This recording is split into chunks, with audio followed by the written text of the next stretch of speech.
আসসালামু আলাইকুম। সলিউশন প্লাসের পক্ষ থেকে সবাইকে শুভেচ্ছা। আজকে আমরা নন ফাইনাইট ভার্ব নিয়ে আলোচনা করব। সো আজকের এই ভিডিও দেখার পর আপনি খুব ভালোভাবে বুঝতে পারবেন জেরান্ট আসলে কি, ইনফিনিটিভ আসলে কি এবং পার্টিসিপল আসলে কি। সো দেখেন, আমরা এখানে লিখে রাখছি সেটা হলো ভার্ব প্লাস আইএনজি যদি নাউনের কাজ করে, ভার্ব প্লাস আইএনজি যদি নাউনের কাজ করে তাহলে সেটি হচ্ছে জেরান্ট। ভার্ব প্লাস আইএনজি যদি নাউনের কাজ করে তখন সেটাকে আমরা কি বলতে পারবো? জেরান্ট বলতে পারবো। ওকে, আরেকটা বিষয় সেটা হলো ভার্ব প্লাস আইএনজি যদি নাউনের পজিশনে বসে, ভার্ব প্লাস আইএনজি যদি নাউনের পজিশনে বসে তাহলেও সেটি জেরান্ট। এভাবেও আমরা বের করতে পারি। এখন নাউনের পজিশন আসলে কি? নাউন যে জায়গায় বসতে পারে, যেমন নাউন সাধারণত সাবজেক্টের জায়গায় বসে, নাউন অবজেক্টের জায়গায় বসে, নাউন প্রিপজিশনের পরে বসে, এরকম কিছু জায়গায় নাউন বসে। সো যেই যে জায়গায় নাউন বসে সেই জায়গায় যদি ভার্ব প্লাস আইএনজি দেখি তাহলে আমরা সেটাকে কি ধরে নিব? জেরান্ট ধরে নিব। ওকে, সাবজেক্টের জায়গায় সেন্টেন্সের শুরুতে আমরা জানি সাবজেক্ট থাকে, তো সাবজেক্টের জায়গায় আমরা দেখতে পাচ্ছি যে verb read verb plus ING আছে, তাই না? তবে ভার্ব প্লাস যেহেতু আইএনজি আছে তার মানে এটা সাবজেক্টের জায়গায় বসে আছে, সাবজেক্টের জায়গায় ভার্ব প্লাস আইএনজি আছে। তো সাবজেক্টের জায়গায় ভার্ব প্লাস আইএনজি আছে, দ্যাট মিনস আমরা এটাকে কি বলতে পারি? জেরান্ট বলতে পারি। ওকে, এরপর দেখেন যে আই লাইক রিডিং পোয়েট্রি, এখানে খেয়াল করেন যে এখানে দেখেন যে আই লাইক রিডিং পোয়েট্রি, এখানে একটা খেয়াল করেন যে এটা আই আমার সাবজেক্ট, লাইক হচ্ছে আমার কি? ভার্ব, তাই না? সাবজেক্টের পরে ভার্ব বসে। ওকে, ভার্বের পরে অবজেক্ট থাকে, ভার্বের পরে কি থাকে? অবজেক্ট থাকে। সো দেখেন তো আমাদের এই অবজেক্টের জায়গায় আসলে কি আছে? অবজেক্টের জায়গায় রিড ভার্ব আছে প্লাস আইএনজি আছে। সো আমরা কিছুক্ষণ আগেই তো শিখলাম যে অবজেক্টের জায়গায়, সাবজেক্টের জায়গায় এবং প্রিপজিশনের জায়গায় যদি ভার্ব প্লাস আইএনজি থাকে তাহলে সেটাকে কি বলা হয়? জেরান্ট বলা হয়। তো তার মানে এটা একটা জেরান্ট। এরপর দেখেন আই এনজয় রিডিং, আমি পড়াটা উপভোগ করি। এই এনজয়, দেখেন এই যে এনজয় ভার্ব, ভার্বের পরে কি থাকে? অবজেক্ট থাকে। তো এটা অবজেক্টের পজিশন। তো অবজেক্টের জায়গায় কি আছে? অবজেক্টের জায়গায় রিড ভার্ব প্লাস আইএনজি আছে। তার মানে এই রিডিংটা এখানেও তাহলে জেরান্ট। তাহলে খেয়াল করেন যে যদি যেখানে নাউনের জায়গা আছে সেখানে যদি ভার্ব প্লাস আইএনজি বসে তখন আমরা সেটাকে কি বলতে পারবো? জেরান্ট বলতে পারবো। এছাড়াও জেরান্ট দ্বারা কিন্তু কোনো কিছু, নাউন যেরকম কোনো কিছুর নাম বোঝায়, নাউন দ্বারা কি বোঝায়? কোনো কিছুর নাম বোঝায়। জেরান্ট দ্বারাও কোনো কিছুর নাম বোঝাবে। যেমন আমরা যদি বলি যে আই এনজয় রিডিং, এখানে দেখেন লেখা আছে আই এনজয় রিডিং, মানে আমি পড়া উপভোগ করি, তাই না? এখন আপনি প্রশ্ন করবেন যে আসলে কি উপভোগ করি? আপনি ভার্বকে কি দ্বারা প্রশ্ন করবেন? ভার্বকে কি দ্বারা প্রশ্ন করবেন? তাহলে খুব সহজে নাউন পেয়ে যাবেন, কোনো কিছুর নাম পেয়ে যাবেন। ওকে, তাহলে কি কি উপভোগ করি? রিডিং উপভোগ করি, মানে পড়া উপভোগ করি। তাহলে যে এই রিডিংটা উপভোগ করি, মানে পড়া উপভোগ করি। তাহলে কি দ্বারা প্রশ্ন করলে যে উত্তরটা পাবেন সেটা কোনো কিছুর নাম, কোনো একটা কাজের নাম। এই রিডিংটা কি? কাজের নাম, তাই না? তাহলে কাজের নাম হতে পারে, কোনো বস্তুর নাম হতে পারে, মানে কোনো কিছুর নামই তো নাউন, তাই না? তাহলে আমরা ভার্বকে কি দ্বারা প্রশ্ন করলে নাম খুঁজে পাবো। ওকে, তো সেই নামটা যদি ভার্ব প্লাস আইএনজি হয় তাহলে সেটাকে কি বলা হবে? জেরান্ট বলা হবে। মোট কথা নাউনের কাজ করবে। ওকে, এরপর দেখেন যদি আমরা লিখি যে he is interested in learning English, আমরা কিন্তু দেখেন আমরা কিন্তু এখানে লিখে রাখছি যে সাবজেক্টের জায়গায় থাকে, অবজেক্টের জায়গায় থাকে, আবার প্রিপজিশনের পরেও আমাদের নাউনের পজিশন, মানে নাউন বসে। তো ওই সকল জায়গায় কে বসতে পারে? ভার্ব প্লাস আইএনজি বসতে পারে। ওকে, দেখেন তো হি ইজ ইন্টারেস্টেড, হি নিচে প্রিপজিশন, প্রিপজিশনের পরে কি আছে? ভার্ব প্লাস আইএনজি আছে। ওকে, তাহলে প্রিপজিশনের পরেও কিন্তু ভার্ব প্লাস আইএনজি বসে, মানে নাউন বসে প্রিপজিশনের পরে। তো সেই পজিশনে কি আছে? সেই পজিশনে ভার্ব প্লাস আইএনজি আছে। তো নাউনের পজিশনে ভার্ব প্লাস আইএনজি আছে, তার মানে জেরান্ট। নাউনের পজিশনে ভার্ব প্লাস আইএনজি থাকলে আমরা কি বলতে পারবো? জেরান্ট বলতে পারবো। এবং সেই ভার্ব প্লাস আইএনজি দ্বারা যদি কোনো কিছুর নাম বোঝায়, কোনো কাজের নাম বোঝায়, তাহলেও সেটা জেরান্ট। কাজ বা কোনো বস্তুর নাম যেটাই না হোক না কেন সেটা হবে কি? জেরান্ট। ওকে, এরপর দেখেন প্রেজেন্ট পার্টিসিপল। প্রেজেন্ট পার্টিসিপল দ্বারা আসলে কি বোঝায়, মানে প্রেজেন্ট পার্টিসিপল আসলে কি? ওকে, তো এটাও কিন্তু ভার্ব প্লাস আইএনজি। এখন প্রবলেমটা হলো যে জেরান্টও ভার্ব প্লাস আইএনজি, আবার প্রেজেন্ট পার্টিসিপলও ভার্ব প্লাস আইএনজি, তাহলে বিষয়টা কেমন হয়ে গেল? ওকে, কিন্তু ওইখানে ভার্ব প্লাস আইএনজি জেরান্টের বেলায় কোনো কিছুর নাম বোঝাবে, কোনো কিছুর নাম বোঝাবে। বাট প্রেজেন্ট পার্টিসিপলের বেলায় অ্যাডজেক্টিভ বোঝাবে। অ্যাডজেক্টিভ বলতে কি বোঝায়? অ্যাডজেক্টিভ বলতে বোঝায় ওই নামের যে নামটা বুঝাইলো সেই নামের, মানে অ্যাডজেক্টিভ মানে নাউনের বিবরণ দিবে, মানে দোষ গুণ দিবে বা অবস্থা বুঝাবে। দোষ গুণ বা অবস্থা বুঝাবে, মানে নাউন সম্পর্কে বিবরণ দিবে। ওকে, তো দেখি যে কিরকম হয়, নাউন সম্পর্কে বিবরণ দেয় কিনা।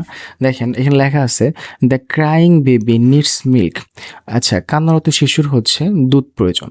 এখন কথা এই যে নিডস তো ভার্ব, তাই না? ভার্বের সাথে এস বেস থাকলে তার মানে সেটা সিঙ্গুলার ভার্ব।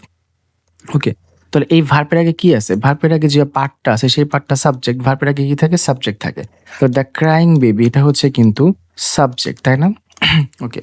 এখন এই সাবজেক্ট পার্টের মধ্যে আমরা আইএনজি দেখতে পাচ্ছি ক্রাইং, তাহলে এটা কি জেরান্ট নাকি প্রেজেন্ট পার্টিসিপল? এটা কি জেরান্ট নাকি প্রেজেন্ট পার্টিসিপল? ওকে, দেখেন আমরা কিন্তু সবাই জানি। এই পিকচার দেখে একটু বলেন তো এই পিকচারটা আসলে কি? এই পিকচার দেখে আমরা কিন্তু যে কেউ বলবো যে এটা একটা বেবি।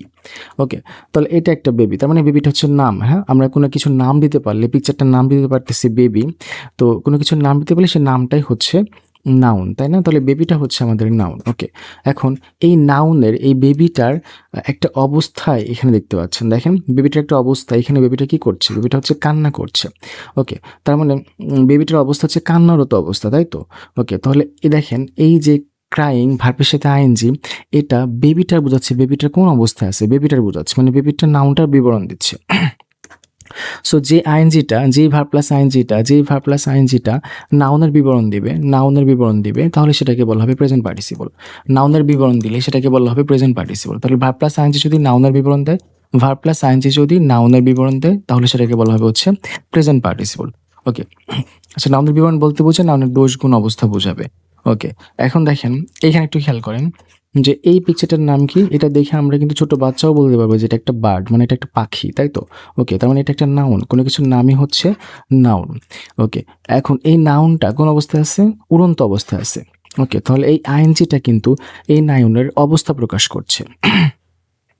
নাউন সম্পর্কে বিবরণ দিচ্ছে যে যে এই বার্ডটা কোন অবস্থায়? বার্ডটা হচ্ছে ফ্লাইং। দেখেন এটা হচ্ছে, এটাকে আমরা কি বলবো? যে ফ্লাইং বার্ড। ওকে, তার মানে হচ্ছে এই নাউন সম্পর্কে যে আইএনজিটা, যে ভার্ব প্লাস আইএনজিটা নাউন সম্পর্কে তথ্য দিবে, নাউনের অবস্থা বোঝাবে, দোষগুণ বোঝাবে, তাহলে সেটাকে বলা হবে, সেই ভার্ব প্লাস আইএনজিকে বলা হবে জিরান, না বলে বলা হবে প্রেজেন্ট পার্টিসিপল। ওকে, তাহলে আর যে ওয়ার্ড হচ্ছে, যে ওয়ার্ড এই প্রেজেন্ট পার্টিসিপল, যে ওয়ার্ডটা নাউনের দোষগুণ অবস্থা বোঝায় সেটা হচ্ছে আমরা জানি অ্যাডজেক্টিভ। সো প্রেজেন্ট পার্টিসিপল কিসের কাজ করে? অ্যাডজেক্টিভের কাজ করে। ওকে, তাহলে দেখেন আরেকটা, যদি আমরা এখানে আরেকটা পিকচার দেখি, দেখেন এই হর্সটার কি অবস্থা? হর্সটা হচ্ছে কি? দৌড়াচ্ছে, তাই না? রানিং। ওকে, তাহলে ঘোড়া এটা একটা নাউন, হর্স হচ্ছে একটা নাউন। এখন নাউন সম্পর্কে এই যে আইএনজিটা, নাউন সম্পর্কে কিন্তু এই আইএনজিটা নাউন সম্পর্কে তথ্য দিচ্ছে, মানে আমরা এই আইএনজি দেখে বলে দিতে পারবো যে নাউনটা কি করছে বা নাউনটা কোন অবস্থায়। ওকে, নাউনটা কি হচ্ছে?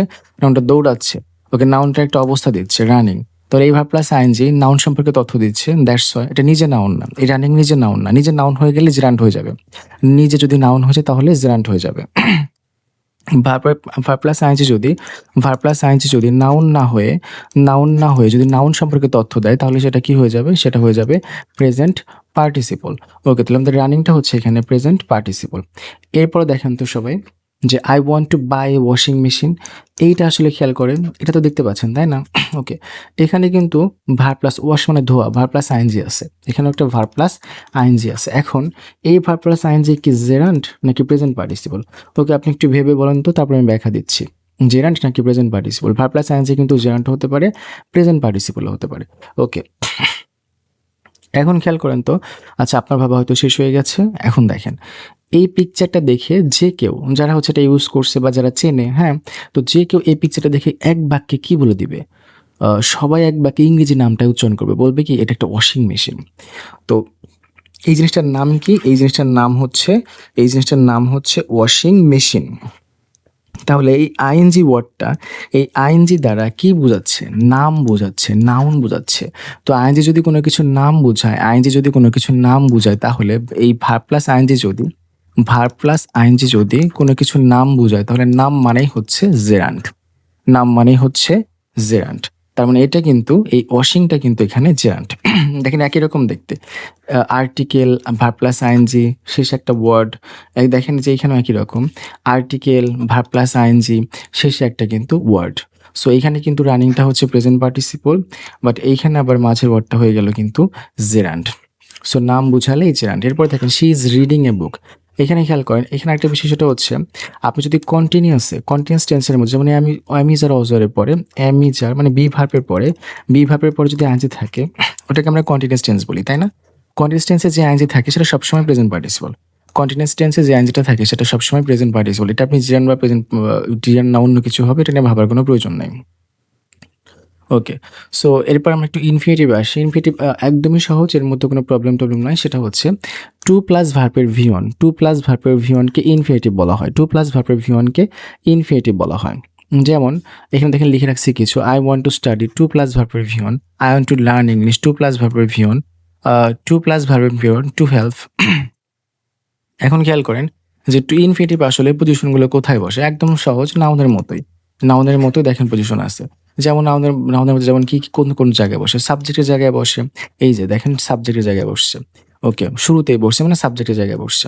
ওকে, এরপরে দেখেন এই যে verb, want verb, I want, subject, I subject, want verb, ভার্বের পরে বসছে। তার মানে অবজেক্টের জায়গায় বসছে। তার মানে অবজেক্টের জায়গায় বসতে পারে। সাবজেক্টের জায়গায়ও বসতে পারে, অবজেক্টের জায়গায়ও বসতে পারে ইনফিনিটিভ। ওকে, তাহলে দেখেন আই ওয়ান্ট টু স্টাডি, তাহলে এটা কিন্তু অবজেক্টের জায়গায়।